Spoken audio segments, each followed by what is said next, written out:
Hello friends, नमस्ते, सत श्री अकाल, आदाब। कैसे हैं दोस्तों आप सब। दोस्तों, आज से गणेश स्टडी कंसेप्ट आपके लिए ऑनलाइन क्लासेस लेकर आ रहा है।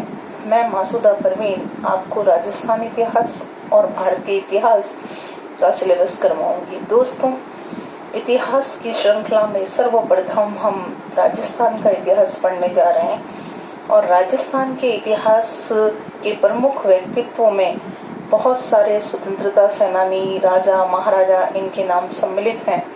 उनमें आज हम सबसे पहले पढ़ने जा रहे हैं राजस्थान इतिहास के प्रसिद्ध शासक पृथ्वीराज चौहान तृतीय के बारे में। दोस्तों, पृथ्वीराज चौहान तृतीय के बारे में हम पढ़ने जा रहे हैं। सबसे पहले पढ़ेंगे पृथ्वीराज चौहान तृतीय। पृथ्वीराज चौहान तृतीय अजमेर के चौहान वंशी शासकों में सबसे प्रतापी व अंतिम शासक माने जाते हैं। सबसे प्रतापी और अंतिम शासक कौन है? पृथ्वीराज चौहान तृतीय। कहाँ से इनका संबंध है दोस्तों? पृथ्वीराज चौहान का संबंध अजमेर के चौहान वंश से माना जाता है। अजमेर में चौहान वंश राज कर रहा था। चौहान वंश का अंतिम व प्रतापी शासक इसे माना गया है, पृथ्वीराज चौहान तृतीय को माना गया है। सबसे पहले दोस्तों हम पृथ्वीराज चौहान तृतीय का परिचय पढ़ेंगे। तो देखिए दोस्तों, पढ़ते हैं इनका परिचय।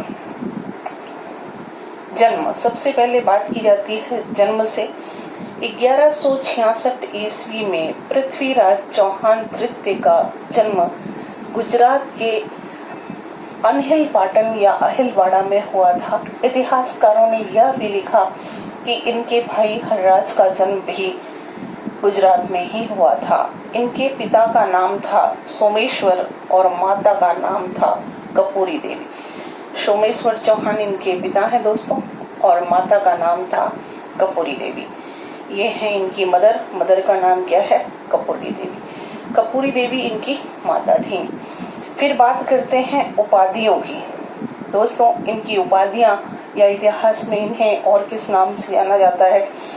तो एक आपके है राय पिथौरा और दूसरा है आपके दल पोंगल। दल पोंगल व राय पिथौरा के नाम से इतिहास में जाने जाते हैं हमारे पृथ्वीराज चौहान तृतीय। दल पोंगल का अर्थ होता है विश्व विजेता। विश्व विजेता के नाम से या दल पोंगल के नाम से जाने जाते हैं पृथ्वीराज चौहान तृतीय। दोस्तों, इनका समय था 1177 से लगाकर 1192 ईस्वी तक। ये इनका शासनकाल है, 1177 से लगाकर 1192। दोस्तों, मात्र 11 वर्ष की उम्र में पृथ्वीराज चौहान तृतीय शासक बन जाते हैं और इनकी माता जो कि कौन है? कपूरी देवी। इनका संबंध दिल्ली के अनंगपाल तोमर वंश से माना जाता है। कपूरी देवी ने 1 वर्ष तक संरक्षिका के रूप में कार्य किया। प्रथम हिंदू शासिका भी मानी जाती हैं ये। कपूरी देवी ने 2 लोगों की मदद से शासन का संचालन किया, जिसमें से एक है कैमास और दूसरे आपके माने जाते हैं भुवनमल। एक है कैमास और दूसरे का नाम है भुवनमल। दोस्तों, कैमास सोमेश्वर के सामंत थे और भुवनमल उनके सेनाध्यक्ष थे। इनकी मदद से 1 साल तक कपूरी देवी ने शासन का संचालन किया। अगले ही वर्ष यानी 1178 में पृथ्वीराज चौहान तृतीय ने सत्ता की बागडोर अपने हाथों में ले ली और स्वयं सब कुछ करने लग गए या स्वयं शासन का संचालन करने लग जाते हैं। देखिए, एक बार वापस से रिपीट करते हैं। पृथ्वीराज चौहान तृतीय कहाँ के शासक हैं? अजमेर के। अजमेर में कौन सा वंश है दोस्तों? चौहान वंश। इनका परिचय पढ़ते हैं। सबसे पहले तो जन्म हुआ है 1166 में गुजरात में। पिता का नाम है सोमेश्वर चौहान, माता का नाम है कपूरी देवी और इनकी उपाधियां राय पिथौरा और दल पोंगल है। कपूरी देवी प्रथम हिंदू शासिका मानी जाती हैं जिन्होंने कैमास और भुवनमल की सहायता से संरक्षिका के रूप में कार्य किया था। पृथ्वीराज चौहान की मदर ने संरक्षिका के रूप में शासन किया और इनका कार्यकाल रहता है 1177 से 1192। 1178 में जब पृथ्वीराज चौहान के पास समस्त शक्तियां आ जाती है या उसने शासन कार्य अपने हाथों में ले लिया, तब सबसे पहले उन्हें अपने चाचा अपरांगे और अपने कजन नागार्जुन का सामना करना पड़ा। तो यदि सैन्य अभियानों की बात की जाए दोस्तों, तो देखिए सैन्य अभियानों में प्रथम आपके आता है अपरांगे व नागार्जुन का अंत। दोस्तों अपरांगे व नागार्जुन का अंत, इनका समय रहता है 1178 ईस्वी। 1178 ईस्वी में इन्होंने अपने चाचा अपरांगे और अपने कजन नागार्जुन का अंत किया। पृथ्वीराज चौहान और इनके मध्य युद्ध होता है, जिसे क्या नाम दिया गया, PRC थर्ड का मतलब पृथ्वीराज चौहान तृतीय। इनके बीच में एक युद्ध होता है, उस युद्ध का नाम होता है गुड़गांव का युद्ध। ये आपकी कौन सा युद्ध है दोस्तों, गुड़गांव का युद्ध। और इसमें इन्होंने कैमास की सहायता से, पृथ्वीराज थर्ड की मदद कौन कर रहे हैं, कैमास की मदद से इन्होंने इनका दमन कर दिया और इस प्रकार इनका अंत हो जाता है। दोस्तों अगला जो अभियान या अगली जो घटना रहती है वो देखिए, वो रहती है भंडानकों का दमन। सेकंड हम पढ़ेंगे भंडानकों का दमन। भंडानक कौन थे, सबसे पहला प्रश्न हमारे दिमाग में आता है। समय रहेगा 1182 ईस्वी। दोस्तों भंडानक एक जाति थी। भंडानक कौन है, भंडानक एक जाति है जो कि कहाँ रहती थी, सतलज नदी के आसपास के क्षेत्र में एक जाति रहा करती थी। उसका नाम क्या था, भंडानक। भंडानक धीरे धीरे अपने क्षेत्र को छोड़कर अलवर, भरतपुर, मथुरा तक आगे बढ़ते रहे। अंत में पृथ्वीराज चौहान तृतीय को उनके विरुद्ध कार्यवाही करनी पड़ी और उनकी बढ़ती हुई शक्ति को कुचलना पड़ा।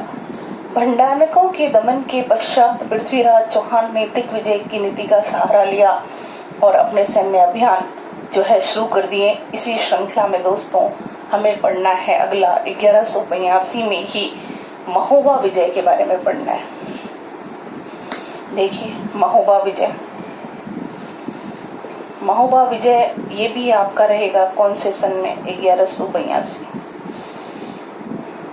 दोस्तों प्रश्न पूछा जा चुका है, पृथ्वीराज चौहान तृतीय के समकालीन महोबा का शासक कौन था। महोबा का शासक था परमार्दी देव। इसके शासक का नाम क्या है दोस्तों, परमार्दी देव। परमार्दी देव क्या थे, यहाँ के शासक थे। परमार्दी देव के पास दो सेनापति हैं, एक का नाम था आल्हा और एक का नाम क्या था, उदय। बड़े ही बहादुर सेनापति हैं दोस्तों।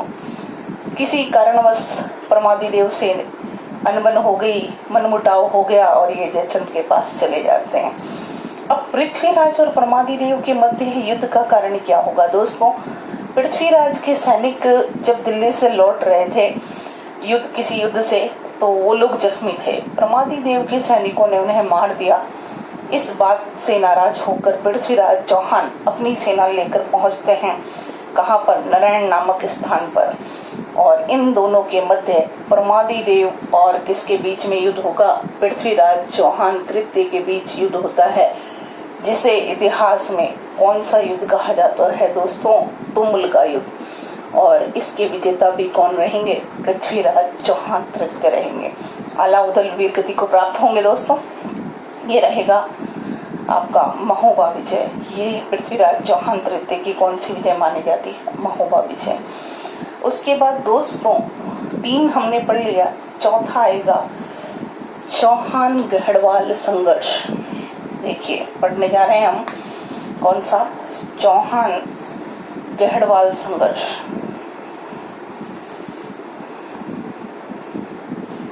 चौहान गढ़वाल संघर्ष की यदि बात करते हैं तो दोस्तों देखिए चौहानों में कौन है, पृथ्वीराज चौहान तृतीय। PRC थर्ड का मतलब हुआ पृथ्वीराज चौहान तृतीय। गढ़वालों में कौन है, जयचंद।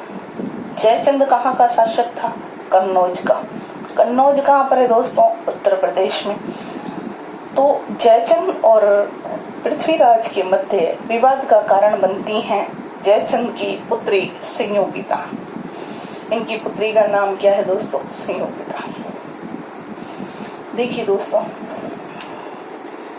ये संयोगिता कारण मानी जाती हैं इनके भी दोनों के बीच के विवाद का ऐसा बताया जाता है कि संयोगिता अपने ननिहाल चली जाती हैं और इनका ननिहाल था दिल्ली। दोस्तों सीधी सी बात है, कोई वेकेशन होगा, कोई छुट्टी आई होगी स्कूल की, कॉलेज की, तो संयोगिता चली जाती हैं कहाँ पर, अपने ननिहाल दिल्ली।